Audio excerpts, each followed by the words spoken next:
Datos de filiación. Se trata de un varón de 34 años, de raza mestiza, estado civil casado, su profesión es taxista, el lugar de nacimiento y la residencia habitual vocacional es en Riobamba, su dirección en San Luis y la instrucción secundaria. Motivo de consulta por el cual acude: paro cardiorrespiratorio. En cuanto a los antecedentes personales, en los patológicos, el más relevante: osteosíntesis percutánea por fractura de la meseta tibial externa de la rodilla derecha 2 meses atrás. Alergias, transfusiones y toxicomanías no refiere. Por otro lado, antecedentes no patológicos o hábitos: alcohol, tabaco, drogas no refiere e indica una buena calidad de vida en general. En cuanto a antecedentes patológicos familiares, no refiere. Enfermedad o problema actual.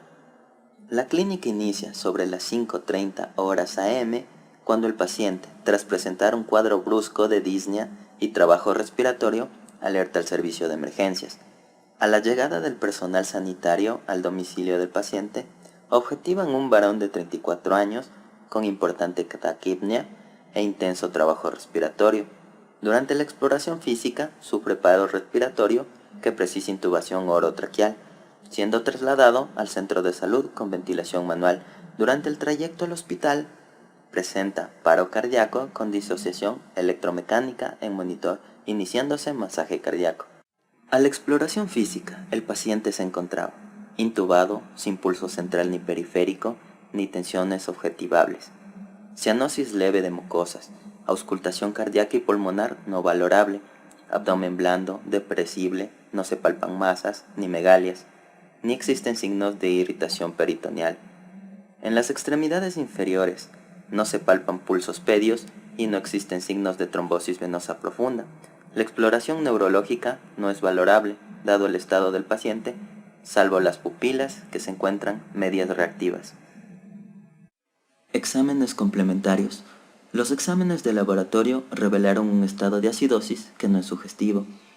El electrocardiograma mostraba bloqueo completo de rama derecha, por lo cual los diagnósticos planteados al ingreso fueron shock cardiogénico por infarto miocárdico de ventrículo derecho versus shock obstructivo por tromboembolia pulmonar masiva. El ecocardiograma de superficie demostró marcada dilatación de ventrículo derecho, reflujo tricuspidio y presión estimada de arteria pulmonar de 65 milímetros de mercurio. A la comunicación interventricular se encontraba desviada ligeramente hacia el lado izquierdo.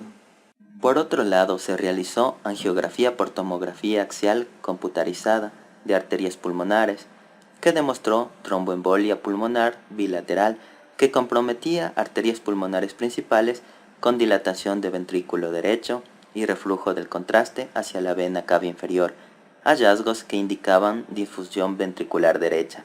En la figura A y B se observan trombos en el interior de ambas arterias pulmonares principales. Por otro lado, en la imagen C observamos signos de sobrecarga ventricular derecha, dilatación de ventrículo derecho y desviación hacia la izquierda del tabique interventricular. En la figura A se observa el resultado de la angiografía pulmonar inicial, misma que muestra tromboembolia pulmonar masiva central bilateral. La imagen subsecuente deriva de un control a las 12 horas, en la que observamos la significativa mejoría en la perfusión pulmonar. El tromboembolismo pulmonar es consecuencia de la interacción entre factores de riesgo relacionados con el paciente, que son habitualmente permanentes, y relacionados con el contexto, que suelen ser temporales, como los tenemos en el caso de la tabla 1. En nuestro caso estaban presentes un factor contextual, que es la intervención quirúrgica de meseta tibial, que precisó osteosíntesis percutánea y reposo de la extremidad, y un factor relacionado con el paciente, que es la mutación de la protrombina. Con el objeto de proporcionar la base de establecer la probabilidad de tromboembolia pulmonar, se han evaluado diversas escalas, con distintos grados de complejidad. Destaca la de Wells, que solo requiere información obtenida de la historia clínica, y la de Wiki et al., que precisa de una radiografía de tórax y una gasometría arterial. Las recomendaciones de diagnóstico por imágenes actuales en pacientes con sospecha clínica de tromboembolia pulmonar, sugieren iniciar el estudio con angiotomografía axial computarizada de tórax. Una vez confirmado el diagnóstico, se debe efectuar ecocardiografía para evaluar compromiso de cavidades derechas y así estratificar el riesgo. Si no presenta compromiso ventricular derecho, deriva un bajo riesgo. Solo hay que considerar el tratamiento anticoagulante oral. Si se evidencia, por otro lado, sobrecarga ventricular derecha, es decir, se deriva un alto riesgo, entonces la recomendación es usar terapias percutáneas intervencionales que permitan revertir rápidamente la falla ventricular derecha y así cambiar el curso natural de esta patología. Marco teórico. La embolia pulmonar o tromboembolismo pulmonar es una enfermedad potencialmente mortal que se produce cuando partes de un trombo se desprenden desde alguna parte del territorio venoso, migran hacia las arterias pulmonares produciendo una obstrucción parcial o total de estas. En la mayoría de las ocasiones, los émbolos proceden de una tromboembosis venosa profunda de las extremidades inferiores. Encontramos que la clasificación de la tromboembolia pulmonar son 3: agudo, subagudo, crónico. Agudo, cuando desarrollan síntomas inmediatamente después de la obstrucción de vasos pulmonares. Subagudo, los síntomas se presentan días o semanas luego del evento inicial.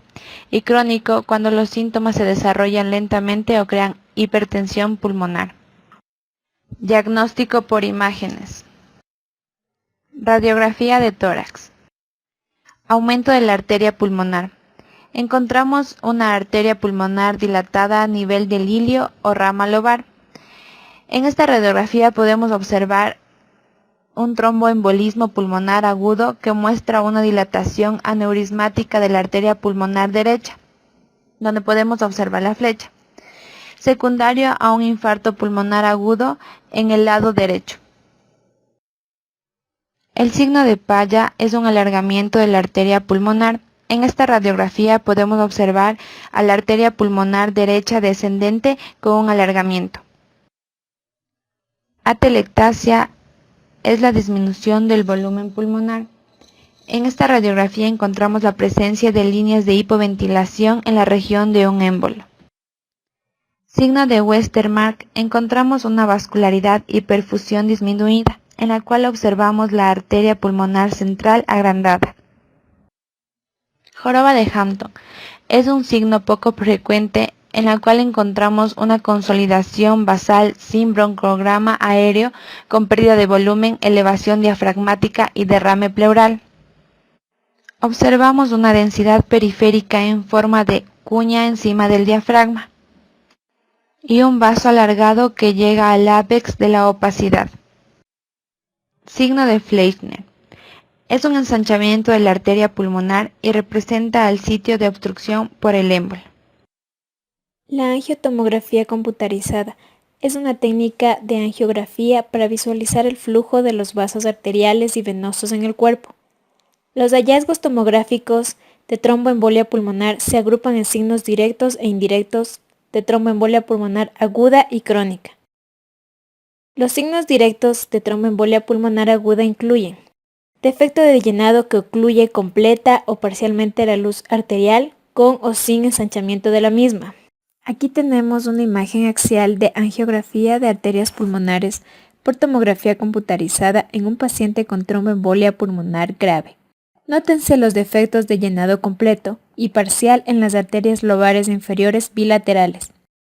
La oclusión completa del vaso en el lado derecho se asocia a zona de consolidación triangular con base pleural con lucencias centrales y broncograma aéreo. Las lucencias centrales representan un signo característico de infarto pulmonar. Los ángulos formados entre las paredes del trombo y del vaso, en el caso del defecto de llenado parcial en el lado izquierdo, son agudos. Este parámetro ha sido descrito como un signo de tromboembolia pulmonar aguda. Signo del anillo. Se refiere al defecto de llenado central rodeado por material de contraste. Aquí observamos una imagen axial de angiotomografía computarizada de arterias pulmonares, que muestra defectos de llenado parciales de localización central y con paso periférico del medio de contraste, en ambas arterias de los lóbulos inferiores, así como oclusión total del vaso cementario del lóbulo medio. Signo de la vía del tren. Es un defecto de llenado rodeado por contraste. Se observa en el eje largo del vaso. Aquí observamos un reformateo sagital derecho de un estudio angiográfico de las arterias pulmonares.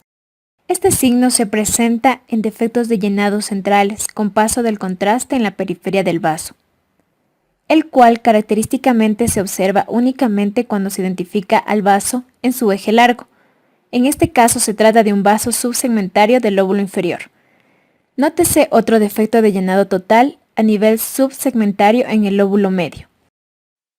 Los signos indirectos, ya sean vasculares o parenquimatosos pleurales de tromboembolia pulmonar aguda incluyen infarto, hemorragia pulmonar, oligoemia, atelectasias generalmente lineales, derrame pleural pequeño. Estos signos parenquimatosos son frecuentes. Aquí observamos un ejemplo característico de infarto pulmonar en paciente con tromboembolia pulmonar. Se puede apreciar la zona de consolidación triangular de base pleural y localización periférica, la cual no muestra reforzamiento con el contraste y presenta lucencias centrales. La presente imagen en el plano axial de la arteria pulmonar principal y ramas derecha e izquierda muestra un gran defecto de llenado en la periferia de la arteria pulmonar principal y que se extiende hacia la arteria pulmonar izquierda. Nótese los ángulos formados entre las paredes del trombo y del vaso, los cuales son obtusos. Existe otro defecto de llenado total en la arteria lobar superior derecha. Este trombo es crónico, ya que ha condicionado remodelado negativo vascular, es decir, disminución del calibre de la arteria. En la presente imagen se puede observar redes vasculares de tromboembolia pulmonar crónica, la cual muestra nuevamente defectos de llenado periféricos en la arteria pulmonar principal y rama derecha con ángulos obtusos. Nótese además la presencia de defectos de llenado lineales en ramas segmentarias del lóbulo superior e inferior derecho en relación a redes vasculares. Estos defectos representan remanentes de trombos crónicos. De igual manera, aquí observamos una imagen representativa de una red vascular por tromboembolia pulmonar crónica en un vaso subsegmentario del lóbulo inferior derecho. Obsérvese la morfología lineal y con aspecto reticular del defecto de llenado. En la presente imagen observamos calcificaciones del trombo, que ocluye la totalidad de la arteria pulmonar derecha. Existe otro defecto de llenado completo en la arteria lobar inferior izquierda. Los signos indirectos de tromboembolia pulmonar crónica son: primero, presencia de flujo colateral a través de las arterias bronquiales. Segundo, dilatación de la arteria pulmonar, calcificación excéntrica de la pared vascular. Tercero, perfusión en mosaico del parénquima pulmonar. Este signo puede presentarse también en casos de tromboembolia pulmonar aguda, aunque es más frecuente en casos crónicos. Cuarto, derrame pericárdico. A continuación observamos el reformateo en máxima intensidad de proyección en plano coronal, el cual muestra tortuosidad vascular periférica, asociado a prominencia de las arterias bronquiales, secundarios a tromboembolia pulmonar crónica. A continuación observamos la perfusión en mosaico por tromboembolia pulmonar, en donde por medio de la imagen axial con ventana para pulmón se puede notar el patrón de perfusión en parches con zonas hipodensas alternadas con zonas de mayor densidad secundarias de hipertensión pulmonar por tromboembolia pulmonar. Las zonas hipodensas corresponden a áreas hipoperfundidas debido a los defectos de llenado de las arterias pulmonares. Aquí tenemos el patrón de perfusión en mosaico visto con energía dual, que corresponde al reformateo coronal de estudio angiográfico pulmonar por tomografía computarizada practicado con un protocolo de energía dual.